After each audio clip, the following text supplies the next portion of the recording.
ఒక్కసారి కొమ్మూరి గోల్డ్ కి కాల్ చేయండి. తాకట్లో ఉన్న మీ బంగారాన్ని విడిపించి మార్కెట్ ప్రైస్ కి వాళ్ళు కొనుక్కుని మిగతా డబ్బులు మీకు ఇచ్చేస్తారు. వారి ఫలాల కార్యక్రమంలో ఈ వారం అంటే ఏప్రిల్ 19 నుంచి ఏప్రిల్ 25 ఆదివారం నుంచి మరి శనివారం వరకు కూడా ద్వాదశ రాశుల్లో ధనుర్రాశి వారికి ఈ వారం ఎలా ఉండబోతోంది, ఎందులో వీరు విజయం సాధిస్తారు, ఎలాంటి విషయాల్లో ఎంతో కొంత జాగ్రత్త తీసుకోవాలి, ఇత్యాది విషయాలన్నీ కూడా ఒకసారి మనం తెలుసుకుందాం.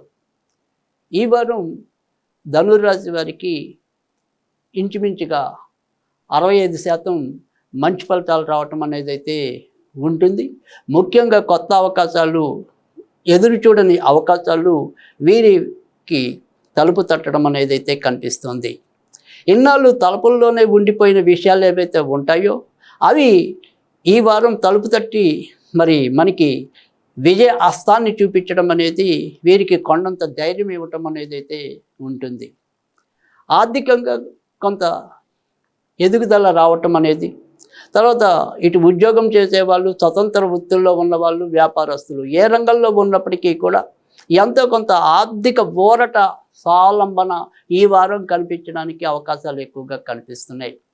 అయితే ఈ వారం అంతా కూడా వీరు జాగ్రత్త పడాల్సిన అవసరంలో ఆడవాళ్ళు, ఆడ బంధువులు మొత్తం మీద అయితే కనుక స్త్రీల పూర్వకంగా ఏదైనా సరే కొంత మనస్పర్ధలు కానీ ఇబ్బందులు కానీ, వారికి ఏదైనా సరే మనం వకల్తా తీసుకున్నట్టయితే కనుక వారి రూపేణ ఏదైనా సరే మరి ఇబ్బందులు తలెత్తడానికి ఉంది. కనుక మహిళలకు సంబంధించిన అంశాల్లో వీరు అచితూచి అడుగు వేయవలసిన అవసరం అయితే కనుక ఈ వారం ఎక్కువగా కనిపిస్తుంది. ఇక సంతాన విషయాల్లో కూడా ఎంతో కొంత ఆనందము, ఊరట లభించడం అనేది అయితే కనుక ఈ వారం ధనుర్రాశి వారికి అయితే బాగానే కనిపిస్తుంది.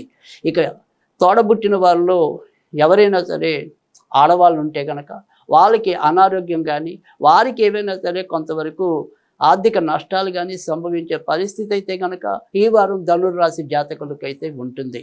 అయితే ధనుర్రాశిలో జన్మించిన మూలా నక్షత్రం వారికి అయితే కనుక ఈ వారం మరింత ఒడిదుడుకులు ఎక్కువగా ఎదుర్కొనే పరిస్థితి అయితే కనిపిస్తుంది. పూర్వాషాఢ, ఉత్తరాషాఢ వారికి అయితే కనుక ఎంతో కొంత వారి కార్యానుకూలకంగా ముందుకెళ్ళటం అనేది, ఇతరులతో ఎంతో కొంత ఇబ్బందులు వాటిల్లినప్పటికీ కూడా వాటి నుంచి ఎలాగోలా మళ్ళీ బయటికి రావటం అనేది, పరువు ప్రతిష్టలు భంగం కాకుండా చాకచక్యంగా వ్యవహరించడం అనేది ఈ వారం అంతా కూడా ధనుర్రాశి వారికి ఎక్కువగా కనిపిస్తుంది.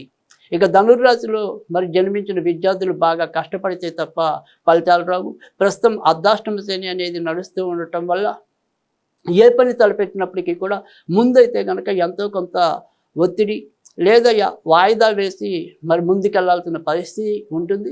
కానీ పట్టు వదలకుండా ప్రయత్నించినట్టయితే కనుక ఖచ్చితంగా ధనుర్రాశి వారికి అయితే కనుక విజయం లభించడం అనేది అయితే చెప్పదగిన సూచన. అయితే మనం 35% అంటే 65% మంచి ఫలితాలు ఉన్నాయి. మరి 35% ఏంటి అంటే కనుక మొదట్లో మనం చెప్పుకున్న ఏదైనా సరే స్త్రీల మూలకంగా ఎంతో కొంత ఏదైనా సరే ఇబ్బందులు తలెత్తటం అని చెప్పి. ఇక మరి రెండోది ఏంటి అంటే కనుక ఖచ్చితంగా వీరికి కూడా దీర్ఘకాలిక అనేవి ఏమైనా ఉంటే కనుక వాటిని నియంత్రణలో లేక కొంత హైరాణ పట్టడం అనేది కూడా ఈ వారం ఎక్కువగా కనిపిస్తుంది. ఇక దగ్గర ప్రయాణాలు కలిసి వస్తే దూర ప్రయాణాల్లో ఏమైనా సరే కొంత వస్తువులు పోగొట్టుకోవడానికి కానీ, అక్కడ ఏమైనా సరే కొంత ఇబ్బందులు పడడానికి అవకాశాలు అయితే ధనుర్రాశి వారికి అయితే కనిపిస్తున్నాయి. మొత్తం మీద చూసినట్టయితే కనుక ధనుర్రాశి వారు ఉన్నంతలో మరి ఇంకా మంచిని పెంచుకోవటం కోసమైతే కనుక ఏదైనా సరే వినాయకుడికి సంబంధించిన ఆలయ దర్శనం అనేది మేలు చేస్తుంది. అలాగే అవకాశం ఉన్న వాళ్ళు వినాయకుడి ఎదుట 4 గుండీలు తీసినట్టయితే వారికి మరింత మంచి జరగడానికి కూడా ఆస్కారం ఉంటుంది. ఇది ఈ వారం ధనుర్రాశి ఫలితాలు.